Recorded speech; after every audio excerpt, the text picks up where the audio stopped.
आज हम बात करने जा रहे हैं निष्ठा मॉड्यूल 10 की प्रश्नोत्तरी की।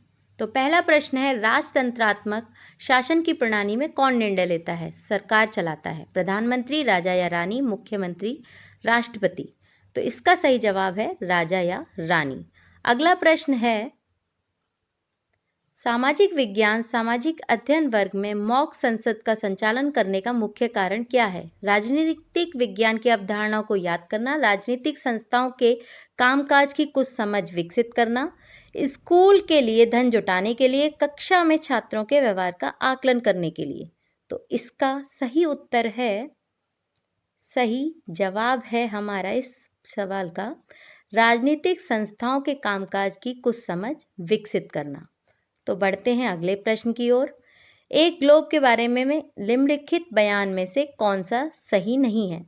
ग्लोब महाद्वीपों का सही आकार नहीं दिखाता है। स्पर्श ग्लोब विशेष जरूरत वाले बच्चों के लिए इस्तेमाल किया जा सकता है। ग्लोब पृथ्वी का एक मॉडल है। एक ग्लोब की विशेषताओं में अक्षांश और देशांतर है। तो इसका सही उत्तर है, ग्लोब महाद्वीपों का सही आकार नहीं दिखाता है। तो अब बढ़ते हैं अगले प्रश्न की ओर। तो अगला प्रश्न है, 23.5 डिग्री दक्षिण अक्षांश के रूप में जाना जाता है भूमध्य रेखा, कर्क रेखा, मकर रेखा, मानक मध्याह्न रेखा। तो इसका सही उत्तर है मकर रेखा। तो बढ़ते हैं अगले प्रश्न की ओर। निम्नलिखित में से कौन सा कथन सही है? अक्षांशों की सभी रेखाएं भूमध्य रेखा से छोटी होती हैं। देशांतर रेखाओं को समानांतर रेखाएं भी कहा जाता है। देशांतर की सभी रेखाएं लंबाई में भिन्न होती हैं। अक्षांश रेखाओं को मेरिडियन कहा जाता है। तो इसका सही जवाब है, सही उत्तर है, अक्षांशों की सभी रेखाएं भूमध्य रेखा से छोटी होती हैं। तो बढ़ते हैं हम अगले प्रश्न की ओर। ये कॉलम ए को कॉलम बी के साथ मैच करना है।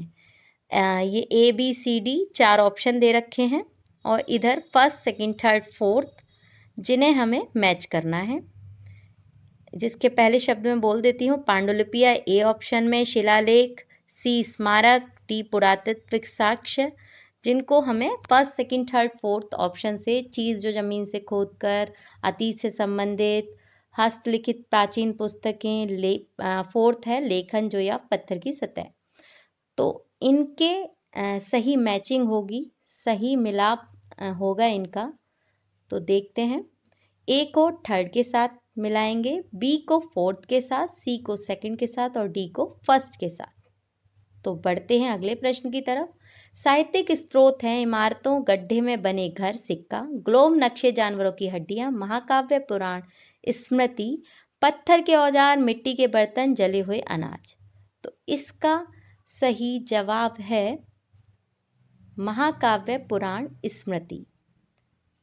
तो बढ़ते हैं अब हम अगले प्रश्न की ओर। विभिन्न आजीविकाओं के बारे में पढ़ाते समय निम्नलिखित में से कौन सी विधि सबसे उपयुक्त होगी? बहसों का आयोजन, व्याख्यान विधि का उपयोग करना, ड्रा, लिखें और चर्चा करें, पाठ्य पुस्तक को जोर से पढ़ना। तो इसका सही जवाब है ड्रा, लिखें और चर्चा करें। कौन सी विधि शिक्षार्थी द्वारा सीखने के प्रतिफल की योग्यता को प्राप्त करने के लिए सबसे सटीक होगी? जांच करना कि क्या लोगों के पास जीविका कमाने के समान अवसर हैं। तो इसके ऑप्शन है, परियोजना आधारित ज्ञान, पूरा करने हेतु दिया गया कार्य, व्याख्यान विधि का उपयोग करना। तो इसका सही जवाब है परियोजना आधारित ज्ञान। तो बढ़ते हैं अगले प्रश्न की तरफ। सामाजिक विज्ञान का पठन बढ़ावा देता है पाठन स्वतंत्रता, विश्वास और विविधता के लिए सम्मान जैसे मानवीय मूल, सामाजिक और राजनीतिक मुद्दों पर सरकार के नजरिए का ज्ञान, उच्च स्तर पर इन विषयों का अध्ययन करने के लिए तैयार होना, पाठ्य पुस्तक में व्यक्त किए गए विचारों को जानने और उनका पालन करने की क्षमता। तो इसका सही उत्तर है, सही जवाब है स्वतंत्रता, विश्वास और विविधता के लिए सम्मान जैसे मानवीय मूल।